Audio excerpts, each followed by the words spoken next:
Bismillahirrahmanirrahim. Assalamualaikum warahmatullahi wabarakatuh.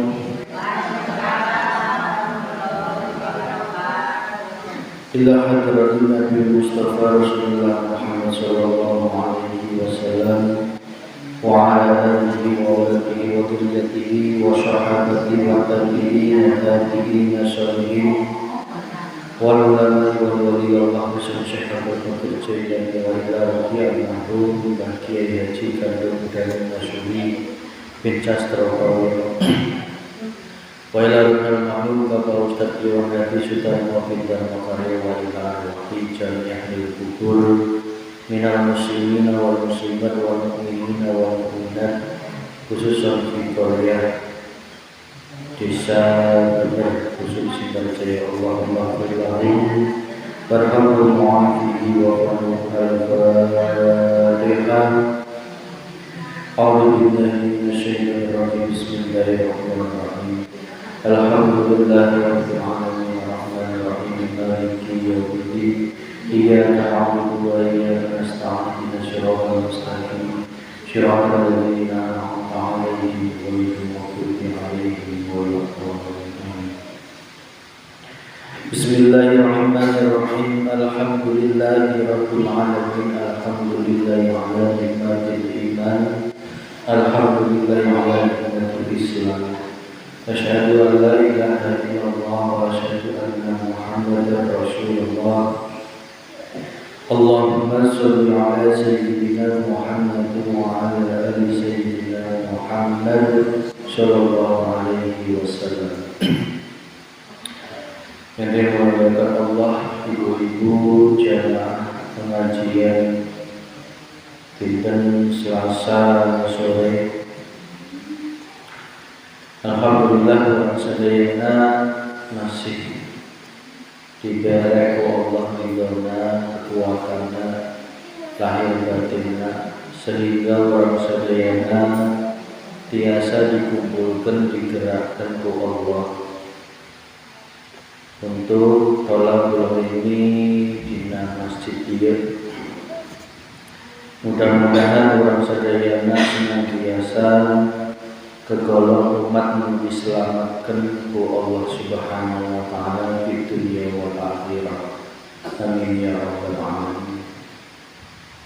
Shalawat serta salam semoga tercurahkan ke junjungan Nabi Muhammad sallallahu alaihi wasallam, keluarganya, para sahabatnya, para tabi'in, tabi'in, sholihin, lumayan orang sadayana. Semoga orang sadayana menang syafaat di dunia wal akhirah. Amin ya rabbal alamin. Ibu-ibu jamaah rahimakumullah, pada kesempatan minggu yang lalu beberapa pertemuan kita sudah membahas tentang babagan hakikat Isra wal Mi'raj. Pada kesempatan hari ini dan juga selama bulan Ramadan kita akan membahas tentang khususiyah babagan tentang ruah jaksunana teh ngaruahkeun lamun bulan Arabna eta teh bulan Sya'ban. Dan juga nanti kita akan bahas tentang hakikat puasa, hal-hal apa yang akan disiapkan oleh diri kita untuk menghadapi bulan puasa itu sampai dengan sebelum Ramadan. Pembahasan kita, tema kita adalah dua macam. Pada kesempatan sore ini, ayo orang sadayana ngaji babagan tentang ruah. Kudu nyaho urang teh naon sih arana ruah. Lamun Sundana bulan naon? Sunda ruah. Harua jeung Jawa. Padahal aslina eta teh Sa'ban. Kunaon urang dina bulan Ruwah eta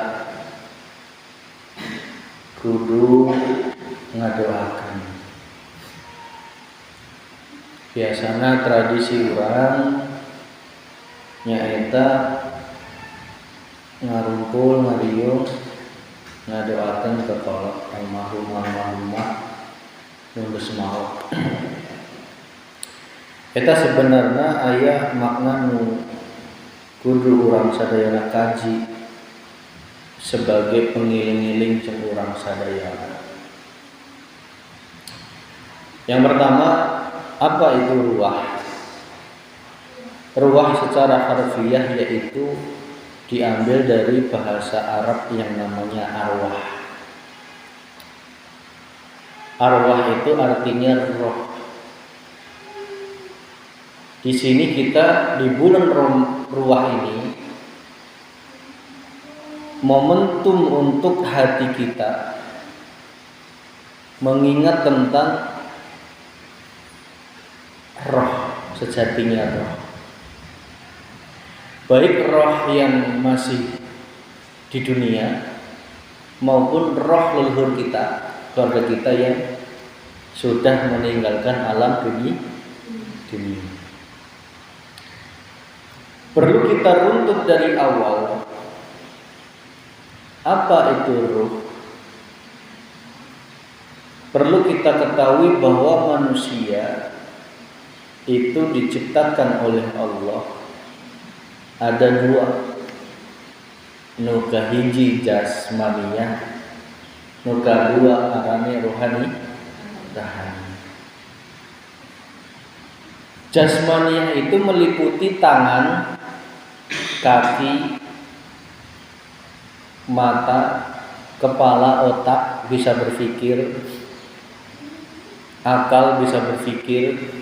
Itu ranahnya jasad.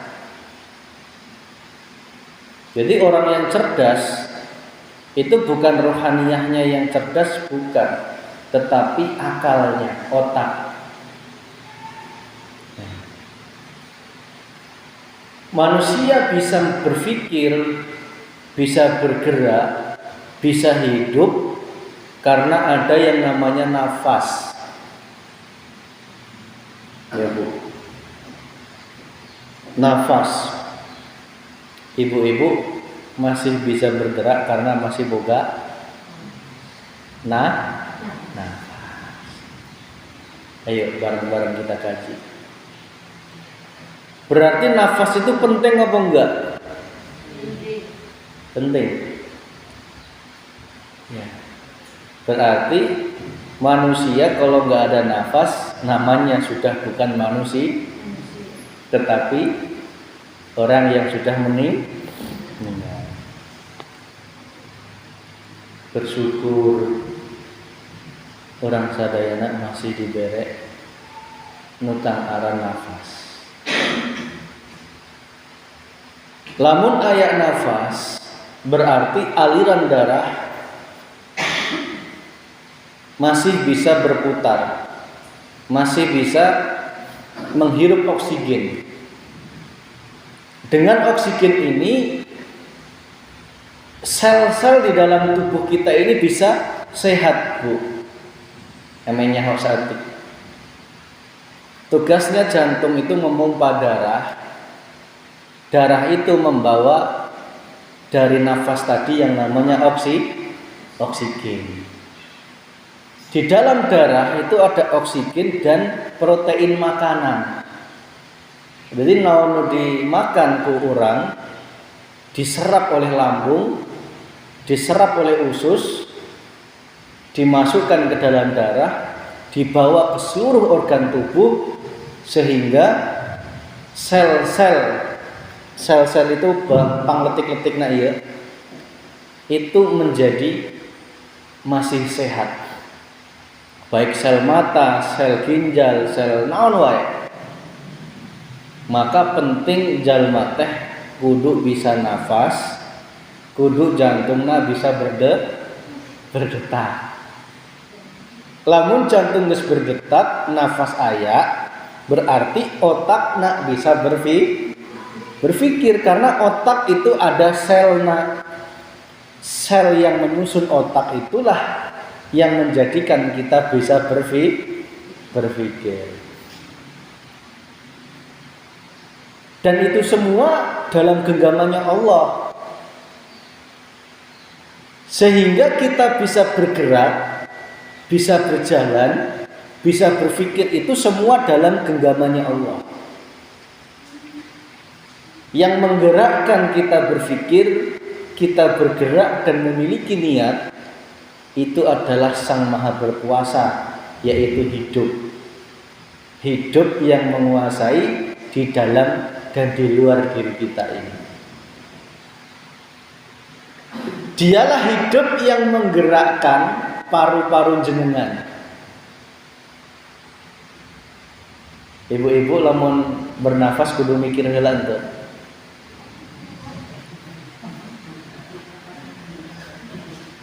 Kudu mikir heula henteu ya?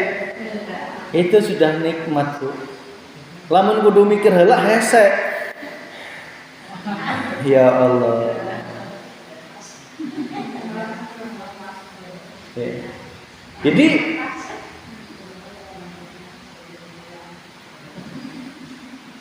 Allah itu sudah memberikan semuanya itu begitu luar biasa. Coba kalau nafasnya itu harus berpikir. Mungkin capek mikirnya ya Bu ya. Capek ya mikirnya ya.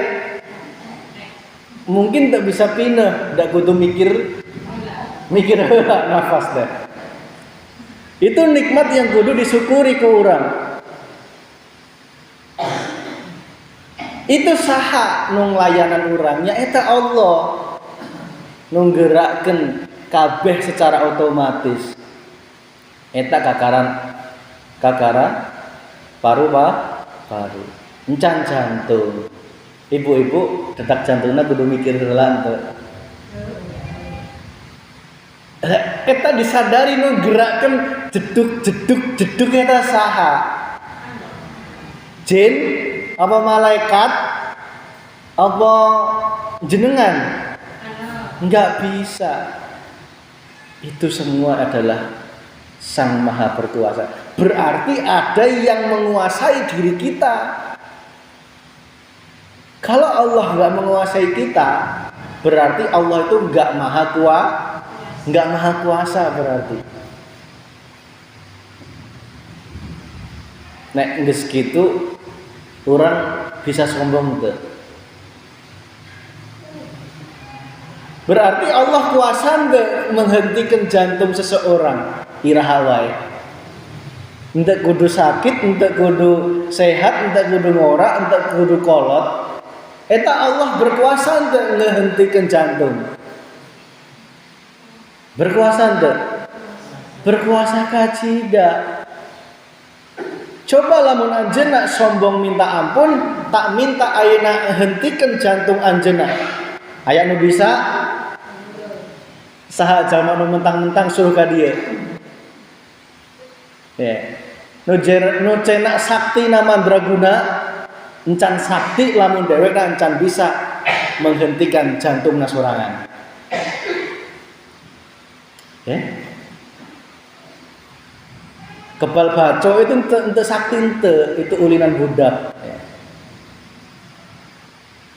Jadi di situ orang kudu enggeus sadar bahwa diri orang teh aya menguasaan nyaeta Gusti Allah. Allah menguasai kita dengan meniupkan ruh. Wa nafakhtu, kutiupkan ruhku, kata Allah.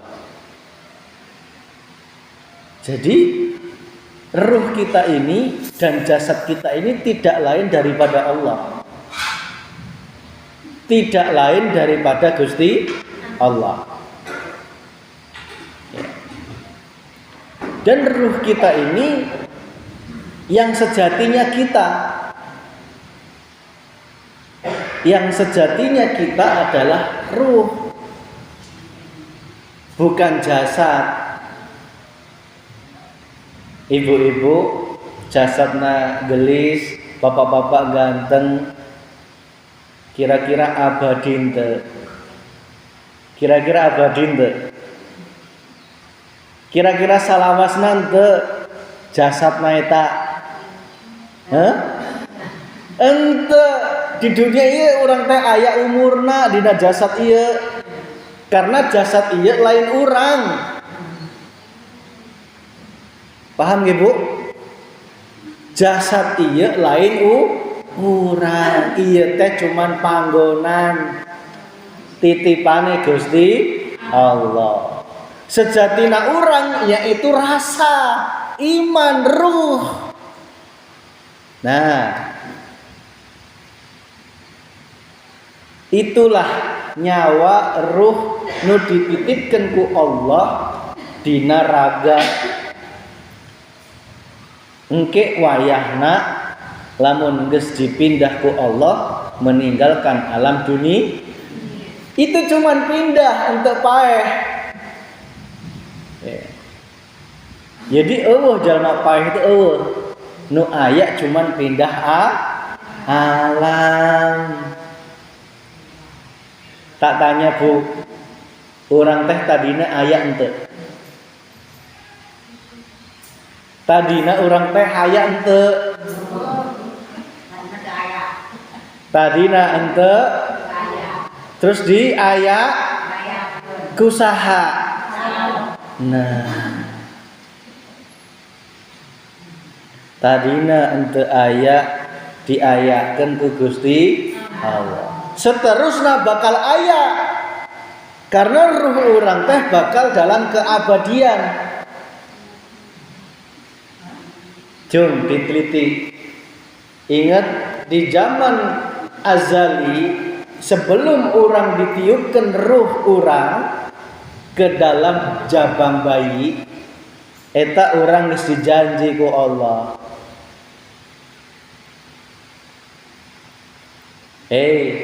Jalma cek sudana teh,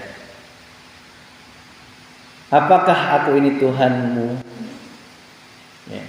Kita semua sudah berjanji bareto sebelum ditiupkan ku janin jasad dina kandungan, orang geus janji Tuhan kita hanya Allah Subhanahu wa ta'ala.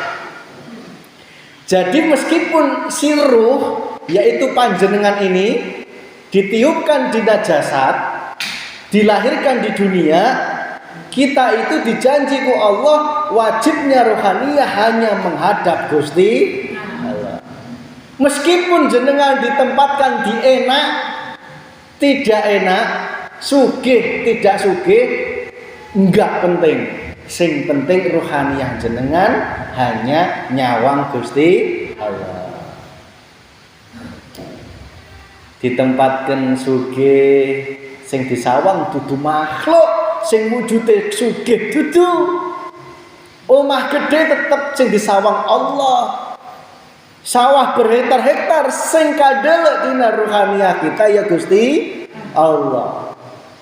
Jabatan mentereng, rohaniyah kita selalu nyawang Allah dengan menyatakan bahwa jabatan ini sejatinya milik Gusti Allah. Mohon maaf, kok kita ditempatkan di orang yang susah? Jangan engkau lihat kesusahannya, Bu. Tetap rohaniyah kita selalu menyawang siapa yang membuat susah, siapa yang menciptakan susah itu, yaitu Allah Subhanahu wa ta'ala. Jadi enak enggak enak itu sudah tidak ada bedanya. Yang ada hati kita selalu tatmainul qulub, selalu bahagia. Karena apa? Rohaniyah kita selalu inni wajhtu wajhiyah, selalu menghadap Allah Subhanahu wa ta'ala. Namun apa kenyataannya? Allah enggak hanya percaya begitu saja, didatangkan makhluk sing wujude nafsu. Nafsu inilah yang selalu geret rohaniyah kita untuk selalu beriman atau nyawang kepada selain Gusti Allah. Apa itu? Ya nyawang anak, istri, bojo, kepinteran, kepandaian, kekuasaan, wes. Pokoknya ublek-utekin donya itu sudah dijadikan Tuhan bagi dirinya. Sehingga ruhaniyahnya lalai untuk selalu beribadah kepada Allah Subhanahu wa ta'ala. Sebenarnya simple.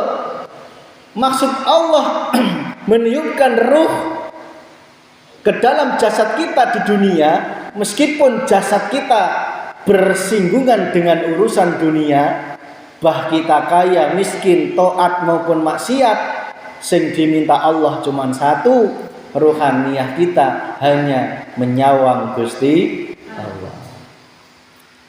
Prakteknya luas Bu. Duit akeh sing disawang aja duwite, aja bojone, tetapi Gusti.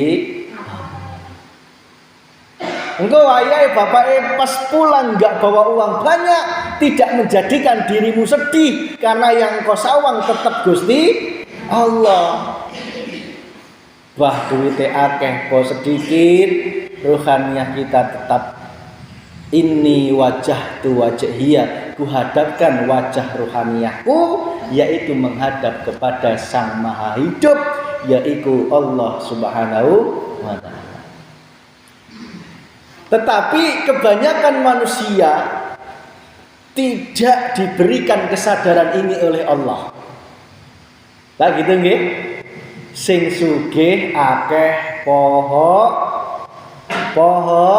nah nggih buktine naon ayak kurban jenuk alasan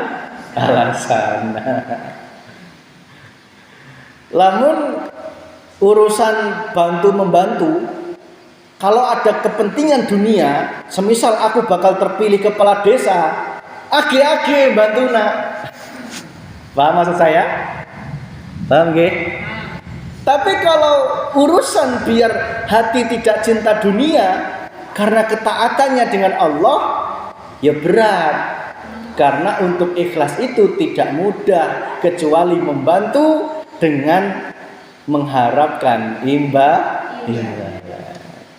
Salah, enggak salah wong makomna masih gitu, kita maklumi saja. Mudah-mudahan yang tadinya membantunya masih ada kepentingan dunia, akhirnya menuju keikhlasan, menyedekahkan, menzakatkan, mengeluarkan sebagian hartanya dalam rangka untuk berjumpa Allah Subhanahu wa ta'ala. Kebanyakan manusia rohaniyahnya lalai. Dalam taat pun mereka berbangga-bangga dengan amal ibadahnya. Mereka berbangga-bangga dengan kesolehannya. Mereka berbangga-bangga dengan keilmuannya. Padahal itu merupakan wujud kemusyrikan yang lembut yang kita tidak sadari. Kenapa? Karena masih aya pengakuan dina hati kita yang mampu melakukan. Kudune taat kita dibarengi dengan kesadaran urang teh bisa taat pedah digerakkan Gusti gitu unggul ya. Tetapi jenukna hesek ya Bu nggih. Ruh itu akan selalu berkasih mesra dengan pujian orang. Resep nggih dipuji orang nggih? Resep. Diwahkan orang, resep nggih? Wah, gitu. Diagung-agungkan orang. Masya Allah. Itulah kondisi rohaniyah yang belum terselamatkan di dunia, komo engke di akhirat. Kembali ke ruh tadi, berarti Bu, yang sejatinya diri kita yang sesungguhnya adalah rohaniyah, yaitu kesadaran iman di dalam hati kita untuk selalu berkasih mesra atau nyawang Allah Subhanahu wa ta'ala. Bukan diri kita yang petentang-petentang ini. Bukan diri kita yang gagah ini, bukan. Ini itu hanya wadah. Jasad jenengan itu hanya tempat, hanya wadah. Saate remuk ya remuk. Saate dibungkus kain kafan ya dibungkus kain kafan. Itu semua hanya perpindahan alam. Tetapi jangan lupa, sungguh ujian yang sesungguhnya itu ketika di dunia ini. Kalau di dunia engkau tidak lulus ujian Allah, hanya menghadap Allah, maka sulit diselamatkan. Ingat, kenapa sih kok manusia itu ketika meninggal jasad, ya, kenapa kok disedekahkan? Tak tanya. Kenapa, Bu? Orang yang sudah meninggal itu loh. Kenapa kok disedekahkan? Kenapa enggak suruh gini aja gitu?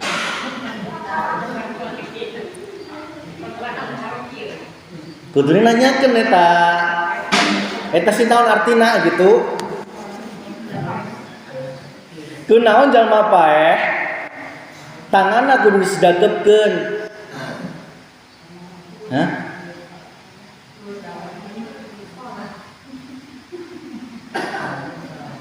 Itu ibarat kita sholat. Sholat itu artinya pasrah kepada Gusti. Berarti sadurunge orang digitukeun ku Allah kudu geus pasrah selama masih hidup di dunia. Lamun pasrah berarti kesadaran orang kudu nyadari orang teh henteu bisa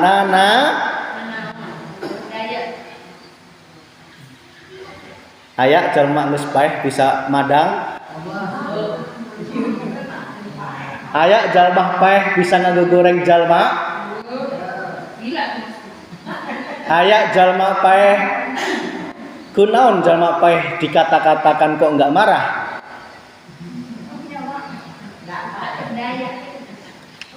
Bu, ibu-ibu pernah takziah?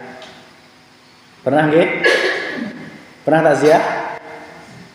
Coba, mayat itu kalau dikata-katain marah enggak? Marah enggak? Meneng wae ya. Nek dipuji ngaruh enggak?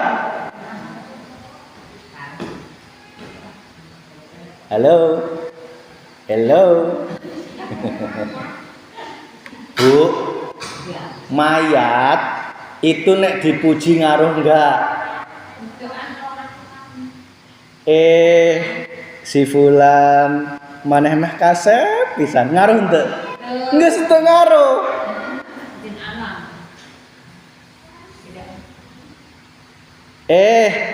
Maneh mah bareto hirupna pokoknya dikata-katain marah henteu? Karena jalmana geus kuduna urang teh siga kitu mumpung masih hidup di dunia.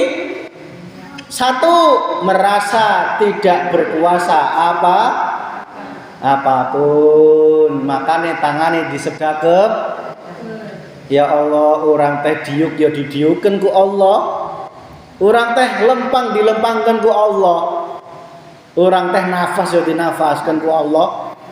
Orang teh gawe digawekeun ku Allah. Kunaon kok orang sombong? Karena orang masih encan bae. Kunaon orang lamun di ngagegoreng jalma masih sewot. Kunaon orang dipuji masih berbunga-bunga bangga. Berarti orang encan paeh sebelum paeh. Itulah yang dinamakan ilmu mati sakjeroning urip. Paeh heula selama masih hidup. Paham maksud saya, Bu? Berarti lamun aya tetanggane ngomongkeun anjeunna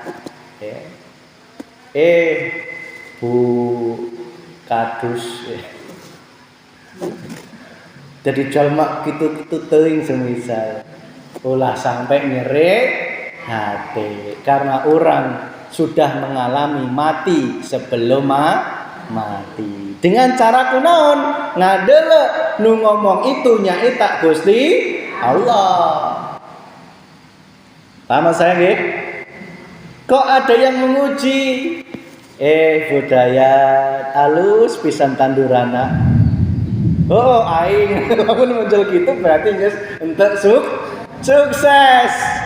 Komo ucapkeun. Kuduna ngomong alhamdulillahirabbil eta teh penggaweane Gusti Allah. Itu berarti orang geus paeh meskipun masih hirup. Bu, kunaon kok jamak meninggal itu kudu dimandiin heula? Hah? Lajeng naon cucunya dimakan set? Coba tuh dingan-ngen. Kunaon kok kudu dimandikeun? Ujung-ujungnya bakal dimakan belatung. Itu sebenarnya isyarah ngajarin ilmu untuk kita harus selalu senantiasa bersih dari kekotorannya hawa. Wong wis ninggal wae lho kudu diresiki. Komo urang nu masih hirup. Cuma ngenangan rohaniyah urang teh letek apa bersih. Kunaon Mas? Nu dibersihkeun naon? Yo awakna ieu dibersihkeun, rohaniyahna kudu selalu dibersih. Carana kumaha? Istighfar 1 juta kali, ya itu bener. Sing luweh afdol yaitu diri kita harus lekas-lekas sadar. Contoh, ibu-ibu marah. Marah itu nek langsung sadar 3 detik istighfar, marahnya diampuni nggak sama Allah? Diampuni nggak? Langsung diampuni. Itu ibarat orang langsung mandi, langsung bebersih. Tapi lamun ibu-ibu marah, ghibah, sewot, merasa paling benar, merasa paling pintar, merasa paling hebat, ingin dihormati, dihargai, ingin diwakan, diorangkan, nggak segera 3 detik sadar, kira-kira langsung diresikin untuk Gusti Allah. Ente berarti orang rohaniyahnya gelap gulita letek hideng. Nauzubillah ini meskipun jasadnya kelihatannya alim, ya jasadnya kelihatannya rajin ke masjid, rajin pengajian, rajin sholawatan, rajin tahajudnya. Tetapi jika hawa nafsu kita ini tidak segera engkau sadari, 3 detik tidak engkau istighfari, maka rohaniyah kita masih dalam keadaan kotor dari dosa. Makanya Gusti Allah itu saking sayangnya untuk membersihkan dosa kita, diberikan yang namanya musibah. Bu, musibah itu kasih sayangi Gusti. Pare kuduna halus malah keban. Pur, parena pur. Ya Allah pur, kita mah parena tuh turusna geus beak pur. Orang jadi keinget ya. Bu, itu lihatan Gusti Allah sedang memberikan kasih sayang untuk kita untuk mengurangi dosa letaknya rohaniyah kita. Yang tadinya mungkin kita poho zakatna, poho infakna, sodakohna, daripada dimintai pertanggungjawaban di alam barzah dan di neraka, ku Allah dibereskan airna mumpung masih di dunia. Cuman jenukna jalma ente sadar. Saniki sadar nggih? Sadar nggih? Alhamdulillah. Mas Vicky enak untuk boga sawah. Bu, meskipun untuk buka sawah, ayo lagi beras mahal harga baik. Yeah. Maka ayo hiji mayit sedekah karena la haula wala quwata illa billah. Dua, mayit dibersihkan itu tandanya nyuruh kita agar kita ini selalu istighfar, membersihkan rohaniyah kita, dijaga ulah terus-terusan berbuat dosa di jor lowor. Manusia berbuat dosa itu lumrah, sing jadi masalah tidak segera dibersihkan. Salaki sewot ulah ikut-ikutan sewot kudu didelek Gusti Allah. Nah, Bu, kunaon jalma meninggal itu kudu ditutupi pakai kain kafan warnane putih. Ya, kunaon kok nggak langsung dikubur aja? Kenapa nggak dipakein jas? Nggak dipakein pakaian kesukaannya? Mungkin sukanya daster, dipakai daster, itu kenapa kok nggak gitu loh? Ya kudune orang teh sadar itu tuh pelajaran bagi orang bahwa naon wae harta moal dibawa ke kubur. Kain kafan itu warna putih melambangkan bahwa kita ini harus selalu berbuat baik, kesucian, ketulusan. Itulah bungkus jasad kita. Ya, jangan ibaratnya kita ini ketika di dunia selalu berbuat mendolimi orang. Adanya itu menfitnah, menjelekkan, sibuk menjelekkan orang lain, sibuk menilai orang lain, sibuk mengadu domba orang lain. Itu tandanya orang yang belum diselamatkan oleh Allah Subhanahu wa ta'ala. Masih ayak disimbar? Masih ayak? Aye nama. Insya Allah dusun simbar geus soleh saroleh. Amin ya rabbal. Meskipun ikut pengajian ke bawah getaranna, ke bawah gelombangna. Akhirnya apa? Satu orang soleh di suatu daerah akan membawa barokah dan kemanfaatan dan kesolehan untuk umat sekitar. Akhirnya apa? Erek ngadu domba yo erek memfitnah yo era. Lamun geus aya seorang kekasih Allah di suatu wilayah. Ya. Maka Bu, itulah rahmat dari Allah Subhanahu wa ta'ala. Bu, kenapa kok orang meninggal itu kudu disolati? Kenapa? Kan udah meninggal, kenapa kok masih disolati? Sholat terakhir.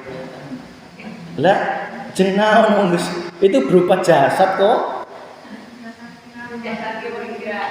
Bu, itu teh sebenarnya nampar orang sadayana. Plok, masih hirup. Tah, mayit ke kudu meskipun diwakil. Jalma nu masih hirup nungges untuk daek salat, tunggulah di salat. Pilih ini masih hirup berarti kudu daek salat. Bah di imah, bah di masjid, mangga. Syukur-syukur bisa di masjid. Kenapa kok kudu disolatkan? Itu tanda bahwa kita ini sholat aja hanya disolatkan Gusti Allah. Jadi kita itu ibarat orang sudah meninggal itu sholat aja disolatkan oleh orang lain. Kita sholat ke masjid pun karena disolatkan oleh Allah Subhanahu wa ta'ala. Sudah nggak ada Arep petentang-petenteng kumaha wong geus paeh meskipun masih hidup di dunia subhanallah. Cek sukiran.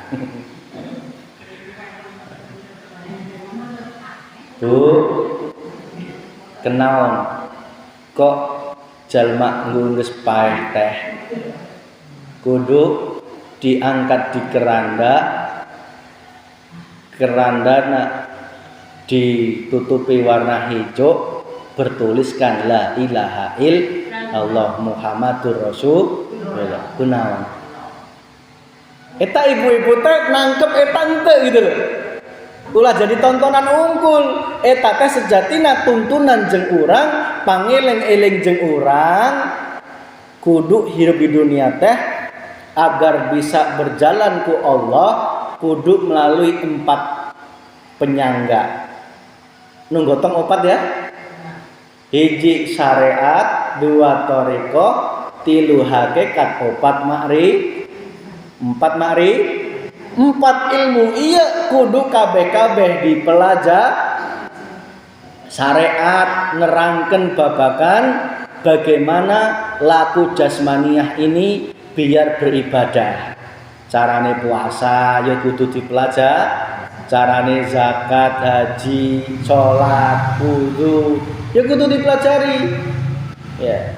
Thariqah bagaimana mensucikan hati, ulah puasa-puasa unggul. Hati nak kudu ditorikoi, dipelajari bagaimana biar menjadi suci dari penyakit hati. Hakikat kudu nyawa tujuan hirup urang yaitu kembali ke Gusti Allah. Makrifat yaitu hatimu kudu selalu ketemu Allah mumpung masih hirup di dunia. Bu, kenapa kok warna hijau tulisannya la ilaha illallah?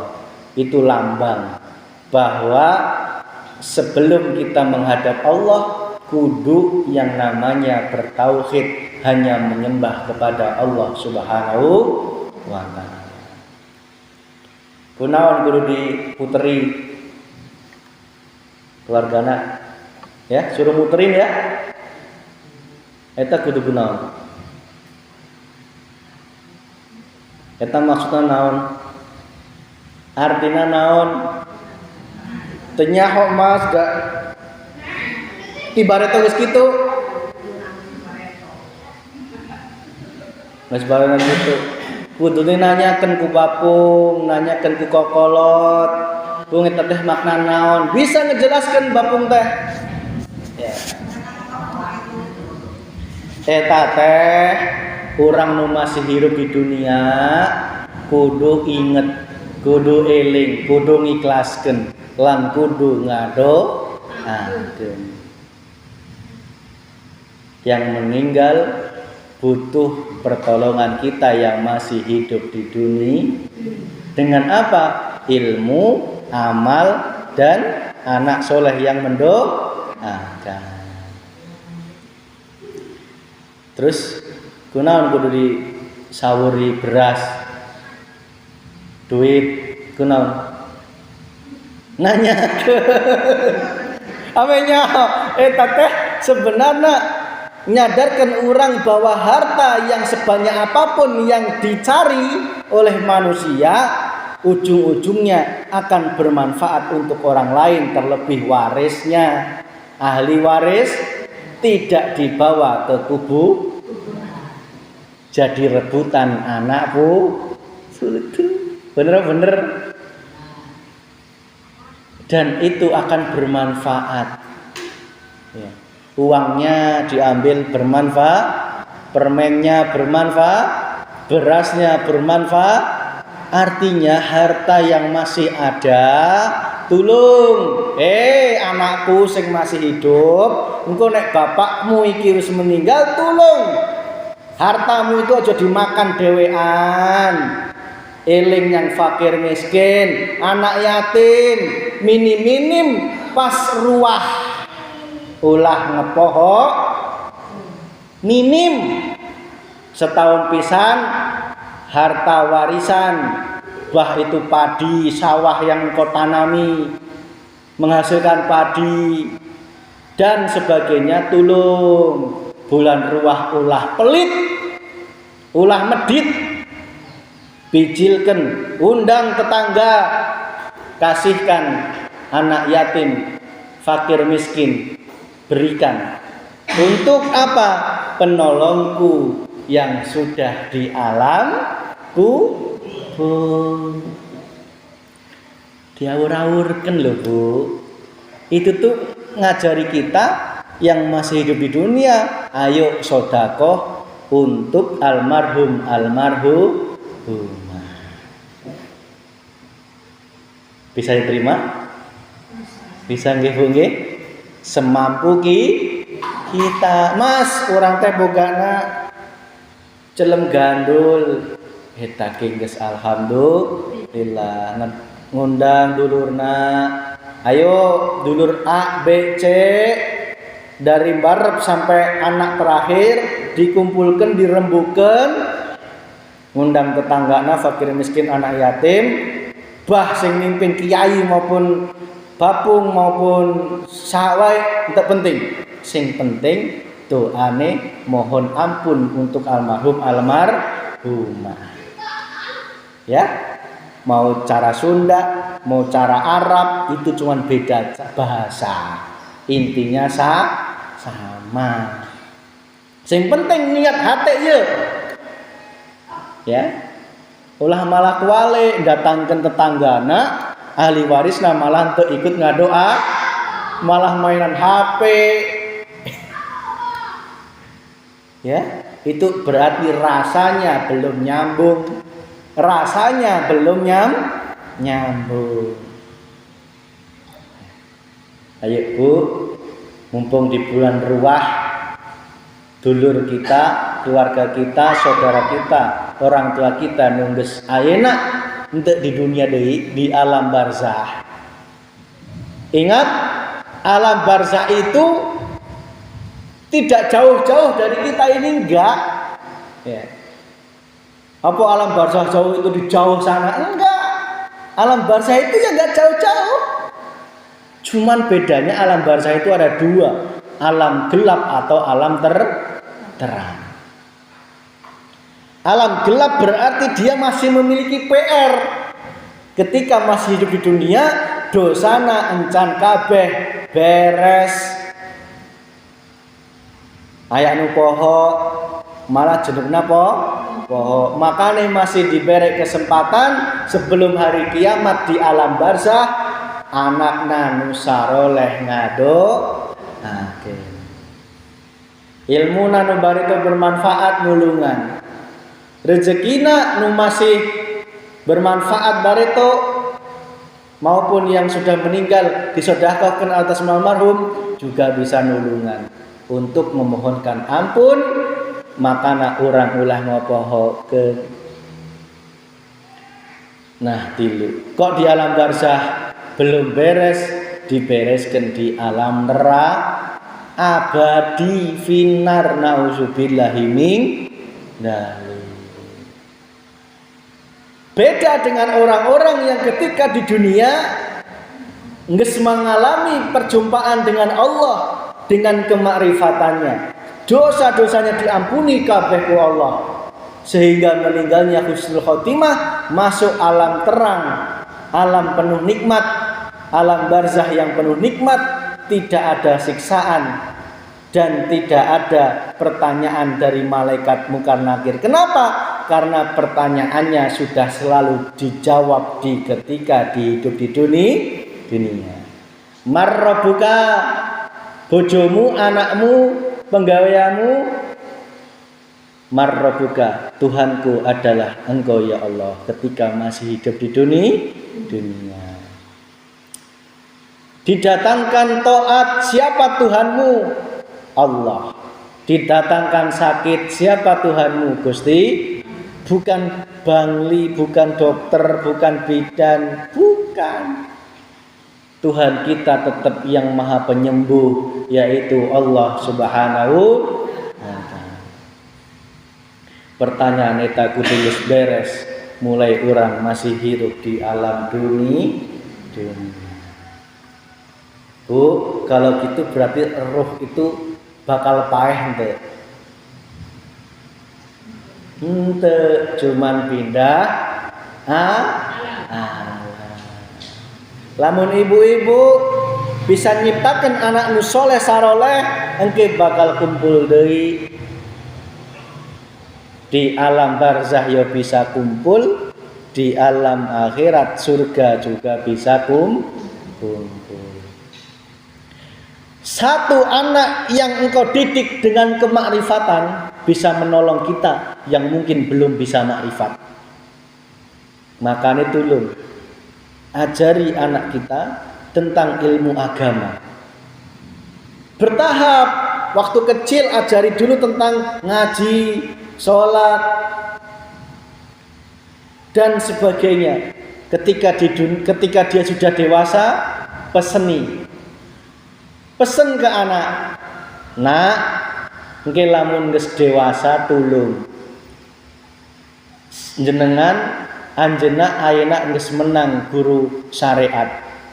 Engke lamun geus dewasa, biasanya geus dewasa itu geus akil balik ke sana itu sudah boleh. Silahkan mencari guru akhirat.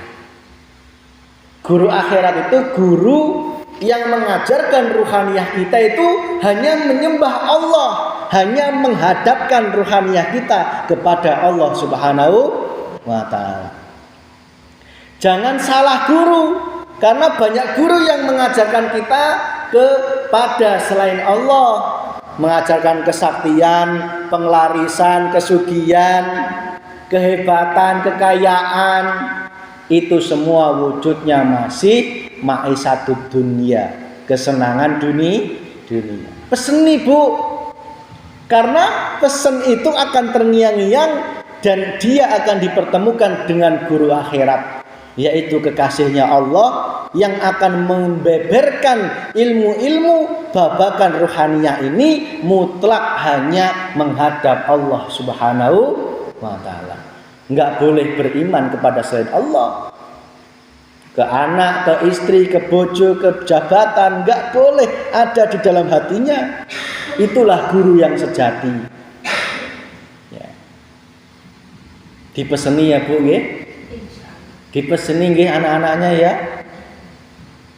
Nah, tolong nanti carilah guru tidak hanya syariat tetapi guru hakikat. Guru makrifat sing ngajarke hati kita betul-betul hanya menyembah Allah Subhanahu wa ta'ala. Nges jenengan pesen gitu ge, insyaallah kita diselamatkan di dunia apalagi di akhir. Dia akan menjadi anak yang soleh. Karena anak yang soleh adalah anak yang makrifat, sing sudah mengenal Tuhan, Tuhannya. Makanya doa yang nyampe itu adalah doa yang sudah mengenal Tuhannya. Kita ngirim doa, ngirim itu bakal nyampe kalau kita sudah tahu alamatnya. Ibu-ibu nek arep ngirim kejo ke bapakna ke sawah, lamun teu nyahok sawahna di menik bisa anjok? Bisa anjok? Ente bisa, pasti nyasarnya nyasar. Gitu orang keneh, orang hayang ngiriman ke kolot, lamun orang encan makrifat ku Allah, encan ketemu Sang Maha Berkuasa, maka dipastikan kirimane nasarnya nyasar. Makanya tolong kalau kita mendoakan orang tua, almarhum almarhumah dulu nyatakan sing doa sing mendoakan ini juga datangnya dari Allah Subhanahu wa ta'ala. Sing doakan itu sama tidak ada bedanya, yaitu hirup Gusti Allah. Gitu. Bu, jangan berkecil hati. Allah itu tidak berperantara. Allah itu tidak berperantara. Maksudnya gimana Mas Vicky? Kalau kita berdoa, jangan ada keyakinan di dalam hati minta tolong ke makhluk untuk disampaikan kepada Gusti Allah. Jangan. Engkau harus yakin bahwa doa itu langsung diijabah oleh Allah Subhanahu wa taala. Komok minta tolong ke orang yang sudah mening. Paham ya? Contoh nih, saya punya guru namanya Bapak Ustadz Kliwon Hadi Sudarmo, punya guru yang namanya Mbah Kiai Haji Gandung Danu Masuri. Kok saya minta tolong? Bapak Ustadz, Mbah Gandung, tolong sampaikan ke Gusti Allah. Tolong ampuni bapak saya, katakanlah. Itu akidahnya sudah melenceng. Karena apa? Mbah Gandung maupun bapak itu sama-sama makhluk sifatnya la haula wala quwata, tidak ada daya dan kekuatan. Lah nek wong ora ndek kekuatan emang bisa menyampaikan. Bisa enggak? Enggak bisa. Ya. Maka iman kita harus hak. Berdoalah, maka Allah mengatakan ud'uni astajib lakum, berdoalah langsung kepadaku. Ndonga langsung. Kok secara syariat dohir kita minta tolong kiai, minta tolong ajengan, sesepuh untuk mimpin doa, itu secara laku syariat itu ya kudu tetap diimbangi. Enggak masalah, sing penting rohaniah kita ulah masrah bongkokan. Rohaniah kita kudu yakin yo kita yo ajengan kiai itu semua sama-sama la haula, dan Allah lah langsung sang maha pengabul doa. Paham maksud saya, Bu? Paham nggih? Mas, berarti Mas Vicky ngelarang pakai kiai pakai kokolot? Ente. Secara lahir, secara syariat silahkan. Sebagai hubungan baik antar sesama manusia. Secara rohaniah, yakin iman kita langsung tanpa perantara, Allah maha pengabul doa. Mohon maaf Bu, meski yo kiai Bu, Nabi Muhammad loh, itu ya la haula, tidak ada daya dan kekuatan kecuali atas izinnya Allah Subhanahu wa taala. Makanya dulu, nek dulu pernah semisal jenengan ke kuburan, ke pasarean, ke mana? Petilasan. Pernah ya minta tolong ya, pang nyampaikan ke Gusti Allah, pernah ya? Pernah nggih? Tolong Bu, Gusti Allah itu mohon dekat. Lebih dekat dari urat leher. Gusti Allah ayak di jero dan di luar diri kita. Tidak ada satu sel pun, tidak ada satu udara pun, tidak ada seluruh makhluk yang tidak dikuasai Allah. Maka ketika kita minta kepada Allah, yakinlah bahwa Allah maha pengabul doa.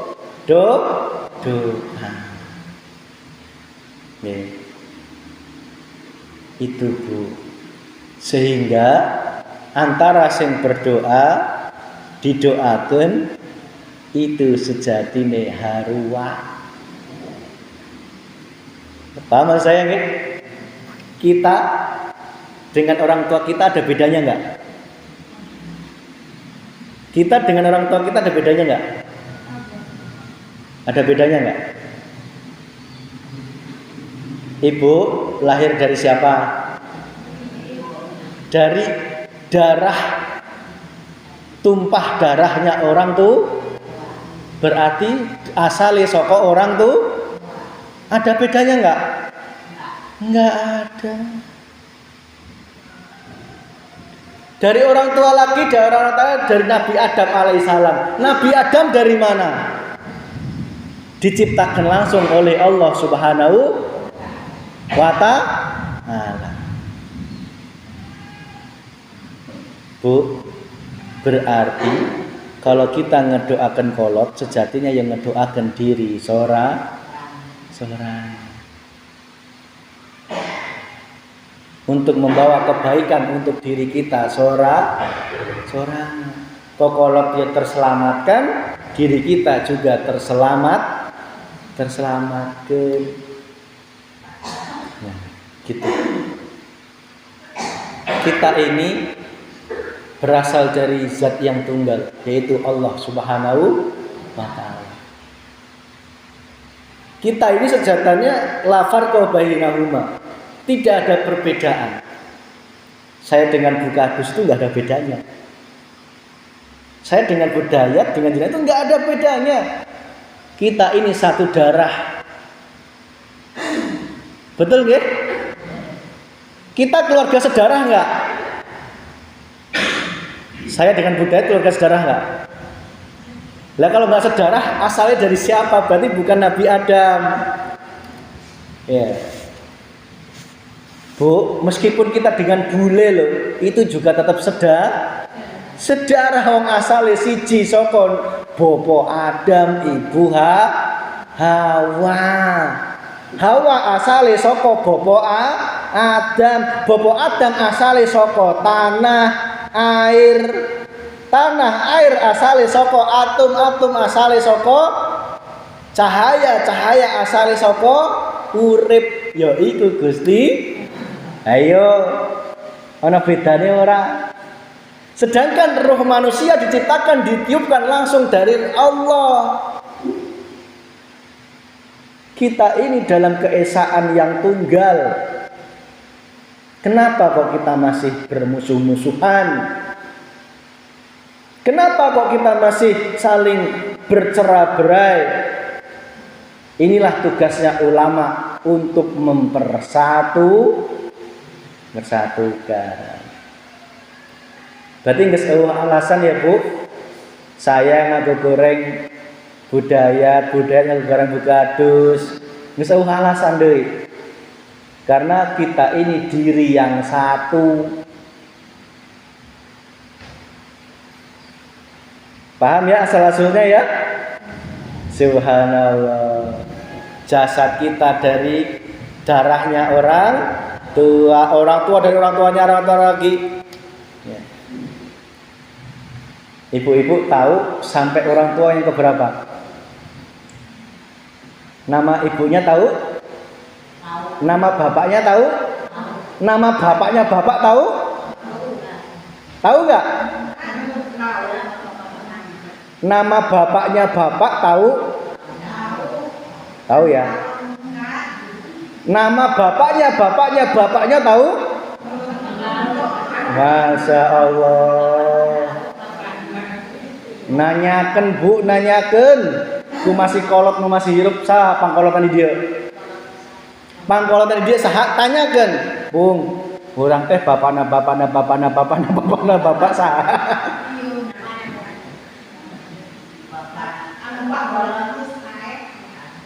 Ameh didoakan maksudna. Urang teh ibuna saha. Nanyakeun. Jangan-jangan nenek kakek aja entenya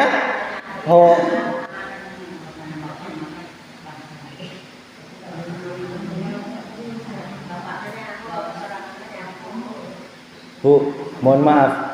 Kalau di Jawa Timur itu bisa anjok nyahok sampai 40 keluhur.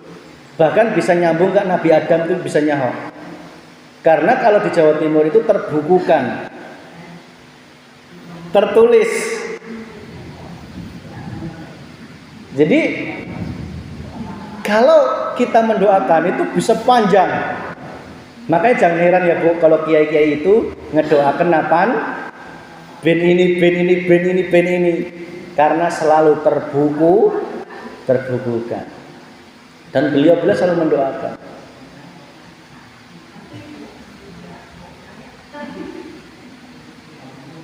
Ayo mulai sekarang maksimal ya. Maksimal sampai ke kakeknya kakek. Kutunya nyaho. Kakeknya kakek kutunya nyaho. Gitu nggih Bu. Ini masih pengajian tahap awal kaitannya dengan ruh. Karena di bulan ruah ini kita kaji ruh dan nanti kajian tentang bulan puasa. Ya, itu sebagai pengajian awal. Kita lanjut di pertemuan selanjutnya. Kesimpulannya di pertemuan ini adalah ayo kita sadar bahwa diri kita yang sebenarnya adalah ruh. Dan wajib ruhaniyah hanya menghadap Allah Subhanahu wa ta'ala. Demikian, Rabbana atina fid dunya hasanah wa fil akhirati hasanah wa qina adzaban